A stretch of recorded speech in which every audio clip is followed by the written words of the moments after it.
Programa não recomendado para menores de 10 anos. E chegamos ao nosso programa que finaliza a Semana do Coração da Mulher, mas gozado, não é o livro Coração da Mulher que eu estou mostrando, mas também é um livro da nossa querida editora Canção Nova, que você pode adquirir lá no Departamento Davi e assim ajudar a campanha do projeto da Almas, que todos os meses, né, amor, é um sufoco para fechar o 100%, mas Deus ajuda. Agora, por que nós mudamos o livro? Porque hoje, para fechar, nada melhor do que fechar falando de Deus, de espiritualidade dentro do coração da mulher. Porque o quarto fator mais importante de risco é o que o Dr. Roque falou: depressão, ansiedade, estresse. Então, meu amor, por favor. Esse livro, Livre para Viver, né? Ansiedade, estresse e pânico, que a ciência diz e a fé acrescenta. Então, realmente, o quarto fator, o fator de risco, né? Os fatores psicossociais são extremamente importantes. E esses fatores são mais presentes nas mulheres, tá? O resultado das pesquisas, desse trabalho feito em 1990, 2000, aliás, mostra que a mulher tem mais influência desses fatores, que é depressão. A gente sabe que depressão é uma doença e é uma doença inflamatória também, sabe, que é uma resposta inflamatória do cérebro, que pode produzir a menos as neurotransmissores, que são os hormônios, entre aspas, né, do prazer, da alegria.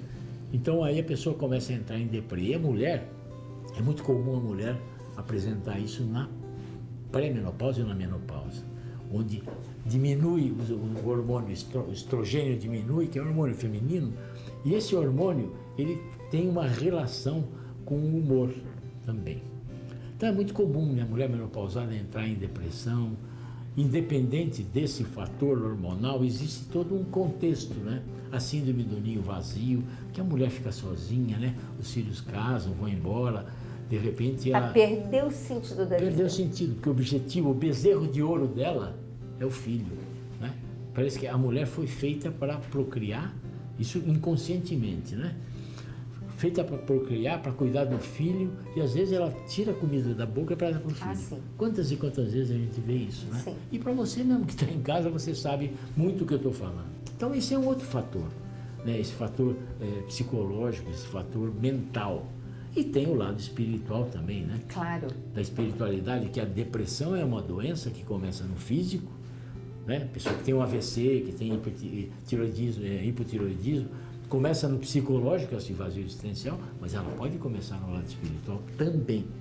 E uma das coisas piores que acontece na pessoa deprimida é quando chega para a vozinha que não quer sair de casa, né? Fala, não, vamos, vovó, vamos levantar, você tem os netos, você tem isso, tem aquilo. Como se a mulher, a coitadinha, quisesse ficar deitada. Então, não. Sabe, não adianta, você não pode forçar ninguém a sair, não pode forçar a pessoa deprimida a ter um tipo de movimento diferente, sabe? Não force, porque ela é deprimida. A depressão é uma doença mental. E precisa ser tratada. Mas ela não é uma retardada mental, ela não quer ficar deitada o dia inteiro em casa. Tá? Você precisa tratar, você precisa ouvir. E nós, como cristãos, às vezes a pessoa não quer nem rezar. E a gente lembra de um padre que chegou para nós e Sim. falou: olha, doutor, eu não consigo nem rezar.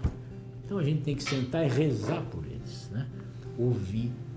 Né? Sentar do lado, mesmo que a pessoa não fale, sente do lado e fique do lado, quer dizer, rezando, porque eu acho que seja um padroeiro. Leva, né? Exatamente.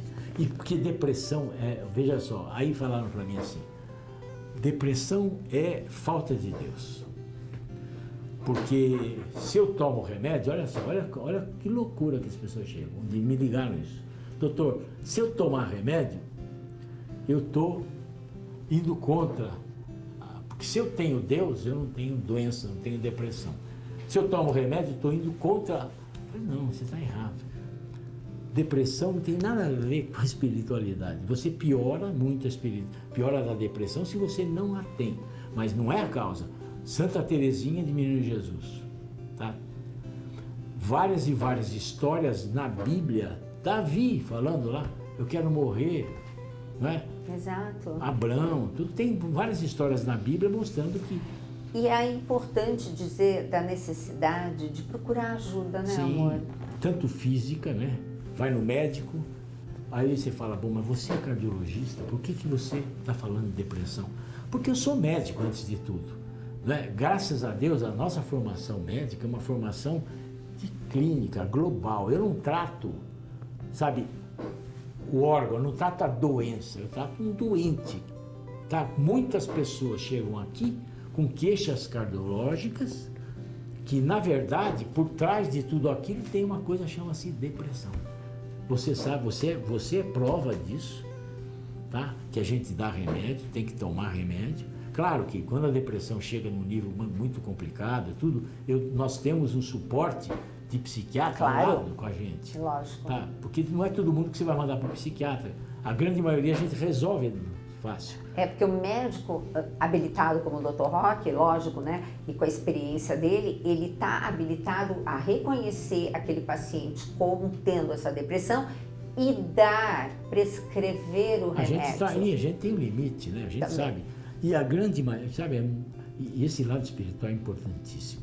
Você foi testemunha de um caso que eu tive uma intuição. Como diz Monsenhor Jonas. Monsenhor Jonas me ensinou isso aí, sabe? Padre Jonas, que eu falava, Padre Jonas, como é que eu vou dizer no hospital, perante meus colegas, que o Espírito Santo me fez fazer tal coisa, que eu não ia fazer, mas eu escutei a voz do Espírito Santo para fazer tal coisa. Ele falou, Roque, fala que é intuição, que tudo bem. Sabe? Então, por intuição, eu mandei essa moça sair daqui do consultório e confessar. Você lembra? Que ela tinha uma história com aborto, que ela não tinha contado para ninguém. Tudo. Ela saiu, 15 dias depois ela voltou. Você lembra como ela estava na recepção? Não, impressionante. Impressionante. Então, só gente, a confissão que... Outro dia eu estava conversando com o Padre Joãozinho, sabe, no programa, até no programa de TV dele, e eu dizendo da importância, eu falei, Padre, você me desculpa, vai. Eu vou dar uma de entendida aí, mas você não sabe a importância da confissão, e é tão importante que o próprio Jung, que era protestante, ele admite a importância desses símbolos religiosos católicos. Que ele lamentou justamente a religião luterana ter perdido, né? Então, Eu não sei se ele era luterano, mas ele não, era... ele é batista. Batista. Então, veja só, então, esse lado mental, agora, e a ansiedade? Né? E o estresse, né? O estresse conjugal, né? Nós temos casos, eu tive um caso de pessoas que, porque a mulher brigando tanto com o marido, que chegou um ponto que ela teve um infarto. É, muito complicado isso. E jovem, né? E jovem. Quer dizer, mas esse livro aqui, eu queria encerrar a semana do Coração da Mulher, falando para você que é um excelente, uma literatura excelente para mostrar quantos outros caminhos nós também temos para seguir. E tem lembrar, histórias, né? Tem histórias. Sempre, testemunhos. Palavras convencem, testemunhos arrastam. Bom, meu querido, gostaria que você falasse com a nossa telespectadora, o nosso telespectador, e se despedisse dessa semana maravilhosa que nós tivemos, graças à sua disponibilidade. Bom, muito obrigado a você pela atenção toda, e espero que todas essas recomendações, né, elas fiquem, que vocês entendam, né, que vocês aceitem, sigam, porque, como a doutora disse, não é, a gente tem um histórico familiar que pode ou não pode se manifestar, tá? E que depende muito da gente agora manter esses genes quietinhos lá, sabe? Para que a gente possa ter uma vida melhor, possa envelhecer com saúde, que eu acho que é muito importante. Perfeito. E deixo aqui com vocês a lembrança de que todos esses programas estão lá no Canção Nova Play, à disposição para serem revistos e principalmente divulgados. Um beijo enorme, obrigada, meu amor, e até o próximo Mais Saúde.